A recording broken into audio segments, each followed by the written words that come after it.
पुस्तक का नाम उज्जवल भविष्य की सार्थक दिशा। दीप यज्ञों की दीप मालिका।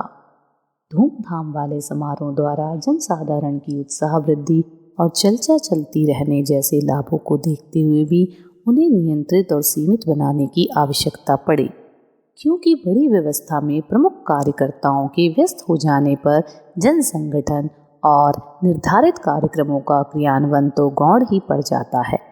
उस उद्देश्य की पूर्ति भी नहीं हो पाती जिसके लिए अपनी सृजन योजना को अग्रगामी बनाने के लिए ऐसे समारोह की बात सोची जाती है। उपस्थित होने वालों का एक दूसरे से परिचय बन पड़ना चाहिए, उनके बीच घनिष्ठता का बीजारोपण होना चाहिए। एक के उत्साह भरे कदम उठाए जाने का विवरण प्राप्त करके दूसरे अन्यों में उसके अनुकरण का उत्साह उभरना चाहिए। प्रस्तुत कार्यक्रमों को किस प्रकार सरल एवं सफल बनाया जा सकता है, मार्ग में आती रहने वाली कठिनाइयों का किन परिस्थितियों में किस प्रकार निराकरण किया जा सकता है, ऐसी रचनात्मक चर्चाएं ही किसी विचारपूर्ण आयोजन का केंद्र बिंदु होना चाहिए। पर देखा गया है कि बड़े आयोजनों से अभिष्ट प्रयोजन पूरा हो सकने की दिशा में कुछ ठोस कार्य नहीं के बराबर ही बन पड़ता है। अधिकांश समय जुलूस, प्रदर्शन, नारेबाजी में निकल जाता है। प्रवचनों में विषयांतर ही भरा रह जाता है।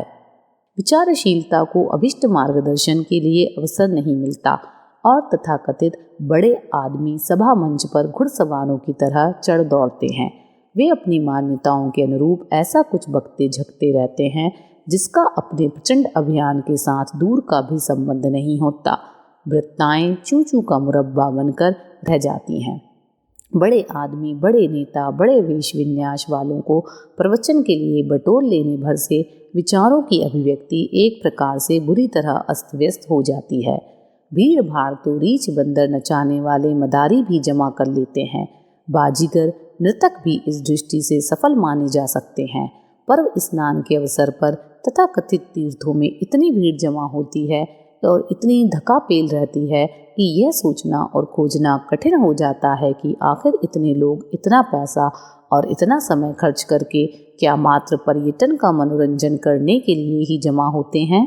मेले ठेलों में भारी भीड़ तो जुटती है, पर उससे आगंतुकों को, समाज को क्या लाभ हुआ। हमें भीड़ जुटाने या मजा लूटने के बचकानेपन से बचना ही चाहिए। विदेशों में निर्धारित प्रयोजन के लिए विषय में रुचि रखने वाले सीमित लोग ही समारोह में जमा किए जाते हैं। जो कहा जाता है उसमें समाविष्ट कुछ महत्वपूर्ण जानकारी और प्रेरणा लेकर वे वापस लौटते हैं। जिन्हें लोगों का समय न बर्बाद करने की जिम्मेदारी का ज्ञान है, वे बेकार का हुल्लड़ जमा नहीं करते। इस प्रकार की भीड़ भाड़, गंदगी और अस्त व्यस्तता उत्पन्न करने के अतिरिक्त और कोई बड़ा प्रयोजन पूरा कर सकने में सफल नहीं होती। इस मखौल के लिए विचारशीलों का मन तो नहीं ही मचलना चाहिए। झंझट से बचें, आगे बढ़ें। समारोह का नेतृत्व तो अपने आप में एक बड़ा संकट है।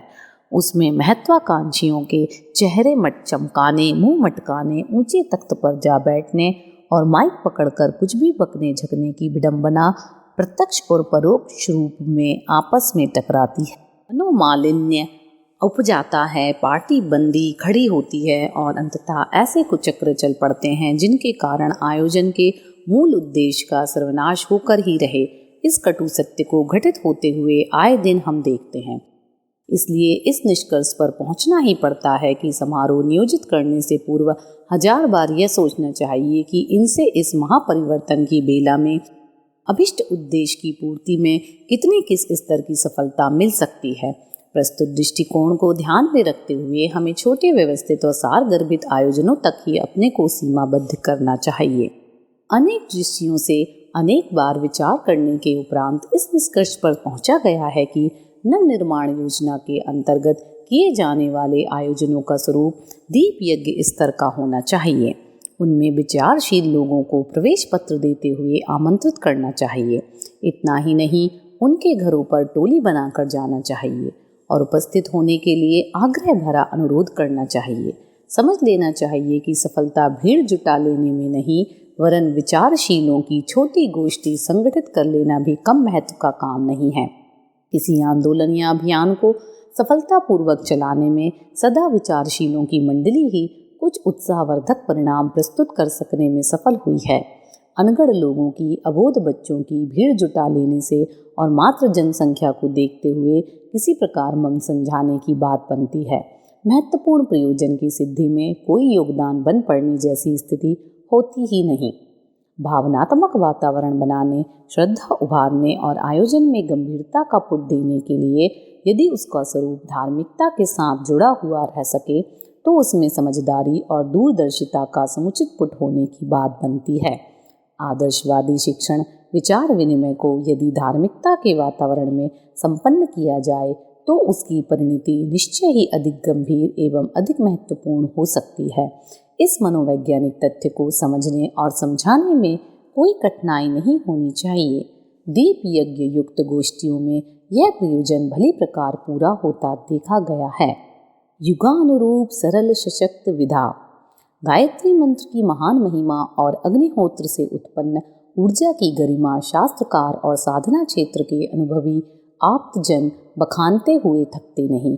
कभी कभी विशिष्ट जन प्रचुर साधन जुटाकर गायत्री यज्ञ आयोजनों को बड़े रूप में भी संपन्न किया करते थे।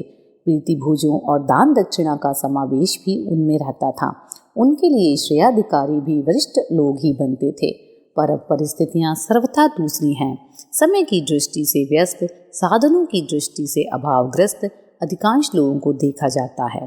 फिर धार्मिक कर्मकांडों के अत्यधिक झंझट भरे, खर्चीले और निस्वार्थों के व्यवसाय बन जाने के कारण उस ओर उपेक्षा, अरुचि भी बड़े परिमाण में बढ़ गई है। नई पीढ़ी को तो ऐसे आयोजनों की कटी समीक्षा एवं निंदा से लेकर विरोध तक व्यक्त करते देखा जाता है। ऐसे वातावरण में धार्मिक कर्मकांडों के माध्यम से भाव संवेदनाओं को जीवंत रखे रहने वाला वातावरण बनाना जिन्हें भी अविष्ट हो, उन्हें समय को देखते हुए सस्ता, सुगम और सर्वसाधारण द्वारा संपन्न किए जा सकने योग्य स्तर का बनाना होगा। इस दृष्टि से दीप यज्ञों का उपक्रम हर कसौटी पर खरा उतरता है। धार्मिकता के वातावरण में अग्निदेव की साक्षी में आदर्शवादी प्रतिपादन, व्रत धारण कितनी अच्छी तरह फलित होते हैं, इसे कोई भी प्रयोग अनुभव द्वारा जान सकता है और उपेक्षा को श्रद्धा में परिणत कर सकता है। समय की कमी, महंगाई तथा क्रियाकृत्यों की पेचीदगियों को देखते हुए अपने समय में दीप यज्ञ से बढ़कर सस्ती, सुगम और सर्वोपयोगी धार्मिक विधा अन्य कोई हो नहीं सकती। गायत्री मंत्र सद्ज्ञान की प्रेरणा देता है, उसे सद्ज्ञान का प्रकाश आलोक भी समझा जा सकता है। दीपकों की श्रृंखला में इस तत्व ज्ञान की प्रतिष्ठापना है। यज्ञों का दूसरा पक्ष है मंत्र एवं सुगंधित द्रव्यों से सदाशयता का वातावरण निर्माण। इस विधा में अग्निहोत्र की प्रतीक पूजा की बात भी सार संक्षेप में अगरबत्ती प्रज्वलन से बन जाती है। दीप यज्ञों में इन्हीं दोनों स्थापनाओं की प्रमुखता रहती है। उन्हें गायत्री यज्ञों का एक छोटा रूप माना जा सकता है और छोटी चिंगारी को जलती ज्वालमाल का प्रतीक प्रतिनिधि माना जा सकता है। मंत्रोच्चारण दीपक रूप में गायत्री और अग्निहोत्र का प्रतिनिधि अगरबत्ती को समझा जा सकता है। ऐसा शास्त्रीय विधान भी है।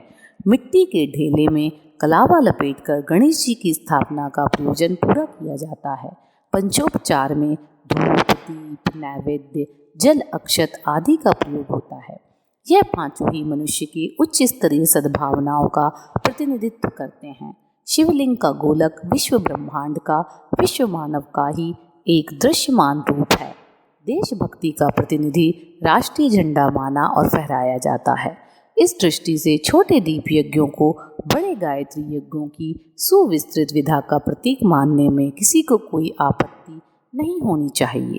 पिछले दिनों संस्कृत भाषा से परिचित पंडित पुजारी ही धर्म कृत्यों की ठेकेदारी वहन करते रहे हैं, पर आज की स्थिति में यदि धर्म विधाओं को व्यापक एवं सार्वजनिक बनाना है तो उनका रूप ऐसा विनिर्मित करना होगा जो सामान्य शिक्षितों के लिए भी नितांत सरल हो, जिसके लिए खर्चीली साधन सामग्री जुटाने के लिए अर्थव्यवस्था बनाने और भाग दौड़ करने की आवश्यकता ना पड़े, जिसमें ढेरों समय ना लगाना पड़े, जो अवकाश वाले सुविधा के समय ही संपन्न हो जाया करे। इन आधारों के सहारे ही धर्म चेतना का क्रियाकृत्य स्वरूप व्यापक बनाया और अक्षुण्ण रखा जा सकता है। दीप यज्ञ इस दृष्टि से सही, समग्र और सर्वसाधारण द्वारा अपनाया जाने योग्य सुगम दिखता है। चर्चों के कर्मकांड ऐसे होते हैं जो सर्वसाधारण की पहुंच के भीतर हों।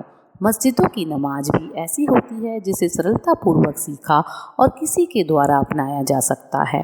बौद्ध, पारसी, यहूदी आदि की पूजा अर्चाएं भी स्वल्प समय और नगण्य से खर्च में पूरी हो जाने वाली हैं।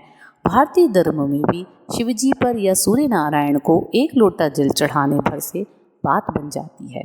फिर खर्चीले, समय साध्य और कुछ ही लोगों के माध्यम से बन पड़ने वाले कर्मकांडों का बोलबाला क्यों बना रहे? दीप यज्ञों से ही समस्त क्रियाकांडों की आवश्यकता पूरी क्यों न कर ली जाए? व्यापकता, एकता, समता आज की प्रमुख धाराएं हैं।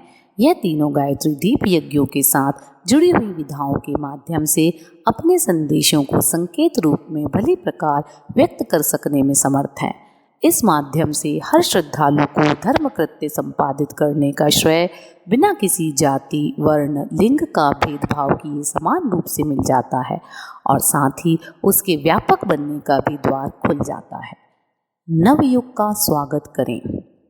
अपना समय नवयुग के अरुणोदय का प्रभात पर्व है। ऐसे आम अवसरों पर आमतौर से आरती सजाई जाती है।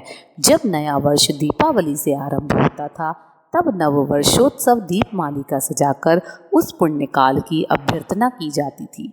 आज नवीन संवत्सर की तरह नवयुग के अवतरण का पुण्य पर्व है। इसके स्वागत का सरंजाम दीपदान के माध्यम से आरती उतारने स्तर का संपन्न किया जाए, यूँ यह उपयुक्त ही है। देवालयों में भी तो प्रातःकाल की पूजा अर्चा दीप प्रज्वलन और आरती विधान के साथ ही संपन्न होती है। नवयुग के प्रति अपनी श्रद्धा अभिव्यक्ति यदि दीप यज्ञ के माध्यम से संपन्न करें तो यह सर्वथा उचित एवं उपयुक्त ही होगा। भारत की सांस्कृतिक परंपरा में दीप प्रज्वलन का अत्यधिक महत्व है। कुछ धार्मिक समारोह प्रायः वरिष्ठ जनों के हाथों दीप प्रज्वलन की विधि व्यवस्था द्वारा संपन्न किए जाते हैं। अन्य धर्मावलंबियों में कदाचित ही कोई ऐसा हो जिसमें अगरबत्ती एवं दीपक प्रज्वलित करने पर मतभेद या विरोध व्यक्त किया जाता हो। इन्हें सार्वभौम एवं सार्वजनीन सहमति का प्रतीक भी माना जा सकता है। जहाँ मतभेद हो वहाँ मौन मानसिक रूप से अपनी मान्यता वाला मंत्र जप लेने या ध्यान करने की छूट दी जाती है। दीप यज्ञों का अधिष्ठाता सविता देव को माना गया है। सूर्य पूजा भी ऐसी है जिसमें मतभेद की कम से कम ही गुंजाइश है।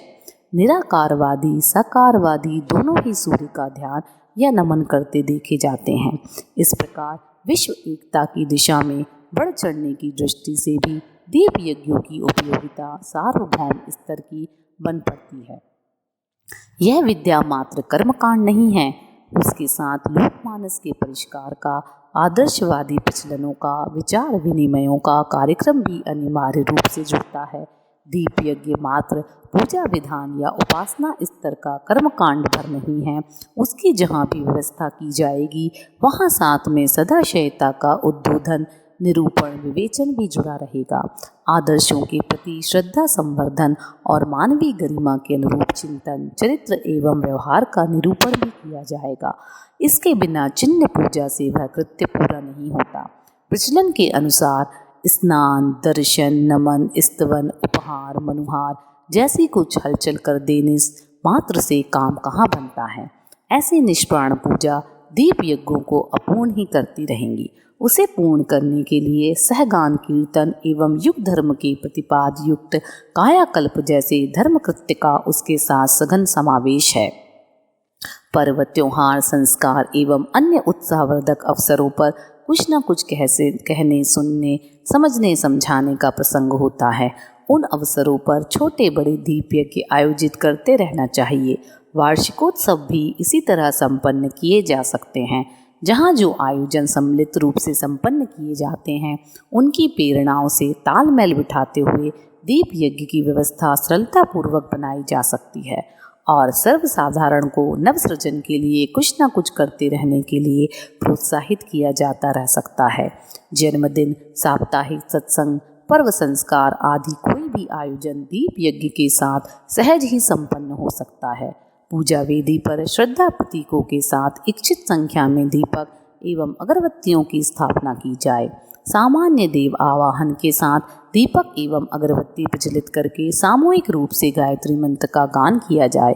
आयोजन के उपयुक्त संदेशों एवं सहगान आदि को जोड़ा जाए। प्राणवान व्यक्ति समयानुरूप संकल्प करके अपने अंतःकरण में ज्योति स्थापना होने दे। आशीर्वचन, शुभकामना, प्रसाद वितरण आदि के साथ कार्यक्रम का समापन कर दिया जाए। दीप यज्ञ की विधा अति सरल है। उसके लिए चिरकाल तक अभ्यास करने की आवश्यकता नहीं पड़ती। 2-4 समीपवर्ती आयोजनों में सम्मिलित रहकर उस विधा को सहज अभ्यास में उतारा जा सकता है। सहगान, कीर्तन और सामूहिक गायत्री पाठ इसके प्रधान प्रसंग हैं। उन्हें याद किया जा सकता है अथवा पुस्तक आगे रखकर मधुर स्वर से बोला जा सकता है। जहाँ संभव हो वहाँ वाद्य यंत्रों का भी समन्वय किया जा सकता है। साधन सज्जा के अतिरिक्त बड़ी बात एक ही रह जाती है कि इन आयोजनों में विचारशील स्तर के नर नारियों को अधिक संख्या में एकत्रित करने के लिए उनके यहाँ टोली बनाकर जाया जाए और उपस्थित होने के सत्परिणाम उन्हें समझाया जाए। इतने भर से सफलता सुनिश्चित हो जाती है। आयोजनों के स्थान को जितना अधिक आकर्षक बनाया सुसज्जित किया जा सके उतना ही अधिक कलात्मक वातावरण बन पड़ेगा। एक प्रखर आध्योत्मोपचार। युग संधि के शेष अगले 10 वर्षों में वातावरण परिशोधन और लोकमानस परिष्कार के निमित्त एक सशक्त आध्यात्म उपचार की तरह लाखों करोड़ों की संख्या में छोटे बड़े दीप यज्ञ आयोजन होने की संभावना सुनिश्चित है। इसकी पूर्व रूपरेखा बन चुकी है। उसके क्रियान्वयन में किसी प्रकार संदेह की गुंजाइश नहीं है। इसलिए आवश्यक है कि हर जगह ऐसे व्यक्तियों की सुनिश्चित टोलियां उभरे जो अपने संपर्क क्षेत्र को दीपावली की तरह जगमगा सकें, सर्वत्र युग चेतना के आलोक वितरण की महती भूमिका निभा सकें। इसके लिए आवश्यक है कि आंदोलन की सुनिश्चित रूपरेखा एवं विधि व्यवस्था समझने के लिए प्रतिभावान व्यक्ति शांति कुंज में निरंतर चलने वाले 9 दिवसीय सत्रों में से कम 1-2 में समर्थ प्रशिक्षण प्राप्त कर लें, ताकि वे युग नेतृत्व की प्रतिभा अर्जित कर सकें और सतयुग की वापसी के गंगावतरण में भागीरथी योगदान प्रस्तुत कर सकने में समर्थ सिद्ध हो सकें। कुछ समय पूर्व जहाँ बड़े दीप यज्ञ संपन्न होते थे, वहाँ शांति कुंज के प्रचारकों, गायकों, वक्ताओं की जीप टोलियों आयोजन को अधिक प्रभावोत्पक बनाने के लिए भेजी जाया करती थी। पर अब ये कार्यक्रम बदल दिया गया है। अब तक प्रायः हिंदी भाषी प्रांतों में मिशन का विस्तार था, पर आगे तो से भारत के सभी प्रांतों में प्रवेश कराना है और विश्व के कोने कोने में समय की मांग को गुंजाने के लिए पहुंचाना है। इसलिए अनिवार्य हो गया है कि अब तक के विनिर्मित क्षेत्र एवं परिवार को वहाँ की वयस्क प्रतिभाएं संभालें और शांति कुंज को अनियंत्र आगे बढ़ चलने के लिए खुशी खुशी चल पड़ने का अवसर प्रदान करें। साप्ताहिक आयोजन और विशिष्ट दीप यज्ञ आयोजन को संपन्न करने के लिए जिन्हें युग गायकों, 21वीं सदी के प्रवक्ताओं, उद्योगों, संगठकों और वातावरण निर्मित करने वालों की आवश्यकता पड़ेगी, उन्हें बड़ी संख्या में शांति कुंज परिसर में ही प्रशिक्षित एवं परिपक्व किया जाएगा। अच्छा हो इस आवश्यकता की पूर्ति के लिए समयदानी प्रतिभाएं शांति कुंज पहुंचकर युग नेतृत्व की क्षमता अर्जित करें। हरिद्वार की प्रचार टोलियों को वहां जाने दें जहां मिशन ने अब तक प्रवेश पाने में सफलता अर्जित नहीं की है। दीप यज्ञ अगले दिनों सार्वभौम धर्मानुष्ठान के रूप में सर्वत्र निरंतर बन पड़ने वाले छोटे बड़े आयोजनों के रूप में विकसित होने जा रहे हैं। इस तथ्य को गांठ बांध लेना चाहिए और उस संभावना को साकार होकर रहने वाली विधा के रूप में भी स्मरण रखते हुए उसके विस्तार के लिए प्रयत्नशील होना चाहिए।